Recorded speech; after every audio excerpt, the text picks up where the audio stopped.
So you do your nails, you do the prep, you apply, you finish the nails, and then you're blaming the glue, you're blaming the acrylic, you're blaming your gel application, your polish application, not adding that important. So how do you fix this? Basically, proper.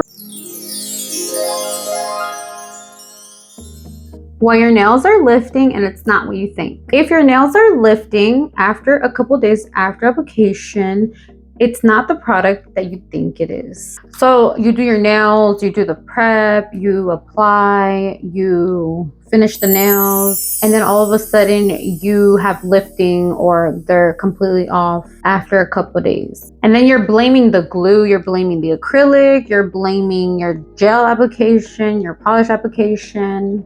But most of the time, it's not the products. So I'm gonna name a couple of reasons why you actually do get lifting.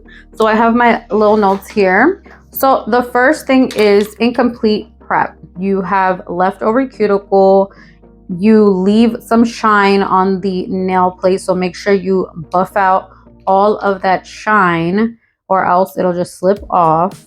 You make sure that once you remove the shine, you cleanse the nails so that there's no dust left behind. If you leave dust, that's what the product is gonna get on top of. So definitely not gonna help you with retention.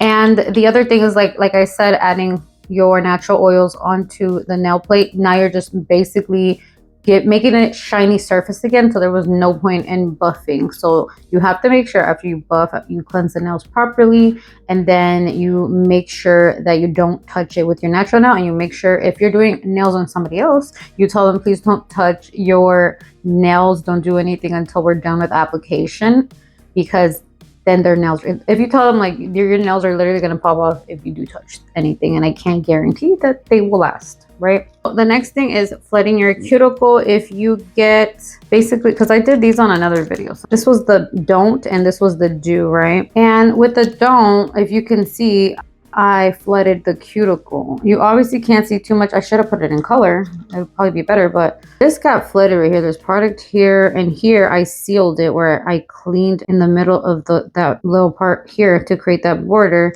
so that the nails are prevented from lifting, right? If you do get it onto the skin, like you flooded the cuticle and then also you didn't remove the cuticle, that's not a good thing, because if you put it on the actual cuticle, you didn't remove it, obviously the oils from the cuticle are gonna slip off. The product's gonna slip off your whole nail, right? It's gonna be the catalyst to like just start slipping it off. And then getting it on your skin, not only are you probably gonna get contact dermatitis or some allergy from the product, but your nails are not gonna last, so what a waste of time, right? So you make sure you don't touch the skin around here for two big important reasons. Lifting, right?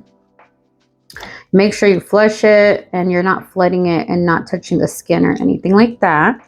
Okay, so the next thing is too much product. So we don't want too much acrylic near the cuticle either. So if you have too much, and you don't have enough right here in the stress area, you're going to get lifting because there's not enough density, there's not enough strength to prevent a little accident from happening, basically. Because, okay, first of all, guys, let me mention this. The last time I did my nails was 6 months ago, right? I got really busy, took a big break, but the main first 3-ish months, I stopped wearing my nails because for Thanksgiving, I rushed and did my Thanksgiving nails because I was like, oh, I should film this. Oh, but I'm in a hurry. And then I'm out there filming in a hurry, and I don't do my apex properly. And both of my pinkies, they didn't have any apex, right? So here, there was no strength right here, no strength right here. They were flat. I'll see if I could find a picture or something. And then I kept doing stuff because I'm obviously a mother and I'm hands-on, right? So I grab a lot of things and I kept hurting myself. And then eventually the nails, they just little by little would lift off, right? So it didn't really help that I didn't give my nails a break, first of all, and then it didn't help that I decided to get long nails with probably not good, healthy nail beds underneath. Do you get my drift here? So not enough structure attached to on the natural plate. And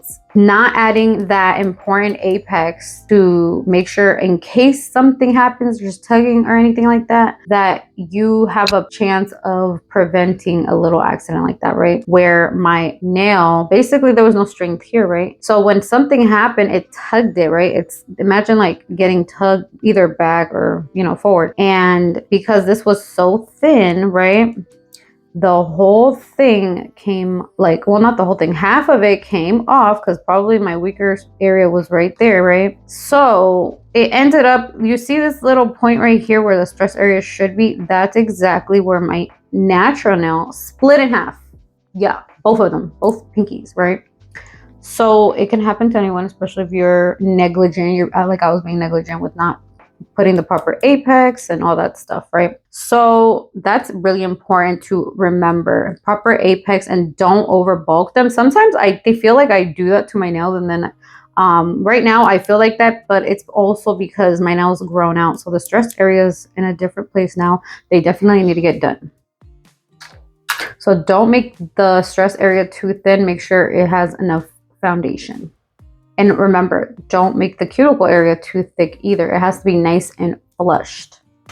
The next thing is overfiling the natural nail, which is going to give you really bad retention. So expect lifting if you're one of those people that overfile the nail, or your nail tech overfiles the nail, or you tend to pop them off a lot. You know what I mean? So it's basically like you're overfiling the nails. Yeah, so overfiling creates poor retention, and it's just automatic lifting. You have no strength. You lose all your strength from your natural nail, and your natural nail becomes damaged. So I per se wouldn't.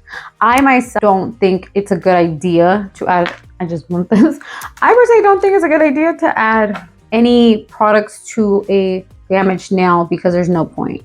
You know what I mean? You should really add some cuticle oil, nourish them back to health, give it a lot of time. Time is your best friend. When I damaged my nails, like I was telling you, my fall nails, it took about 2.5 months. I have very small nail beds, so I don't know what it would be like for another person, but 2.5 months for it to completely go to a brand new nail that reaches the free edge. You know, the like a little bit of nail at the edge of your tip of your finger. Not too much, but enough where I guess it covers like so you don't have nubs basically. Basically your whole natural nail grown out, right? Not too much extra tip, but something there. Took 2.5 months, right? I may have pictures, I might have to find them, but you have to think about, okay, if you're going to have nails, you have to make sure you're taking care of your actual natural nail. If you're a customer, like a client, even doing your own nails like me, you just have to make sure you're doing everything to prevent all these things, because if not, then what's gonna happen is you're gonna get lifting, and what's the point of doing a new fill if just lifting and damage, and you can't enjoy your nail set, right? So another thing is lifestyle, picking your nails, right? Lifestyle, picking your nails is the main two things that I could think of too, because it depends on your lifestyle. What type of nails you should have. Do you clean a lot? Wear gloves? Do you work with chemicals?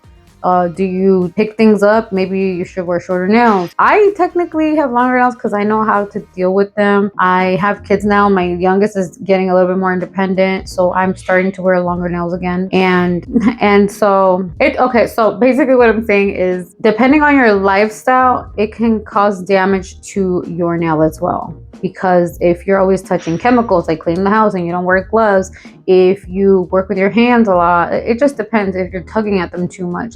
So a lot of things depend on the actual lifting. It could be a personal life thing too. It could be something medical. It could be like a lot of water exposure. If you work in the water, if you're always, like I said, touching chemicals. So people love blaming the glue or anything like that, or the products, but it really could start with any of these things. But lifting usually starts with prep, application, and structure, and clients' bad habits or their lifestyle or your lifestyle. But honestly, most lifting is technique related. So how do you fix this? Basically, proper prep cleaner, remove the cuticles fully, avoid skin contact, that's really important, build a better structure, cap the nails correctly, watch client bad habits or your own bad habits, talk to them, ask them, sometimes they bite and they're like, I don't know why this is coming off, and they're literally like this in front of your face. The last one, stop over filing. That's so important. We're not trying to damage the nail beds here. We're trying to save them and have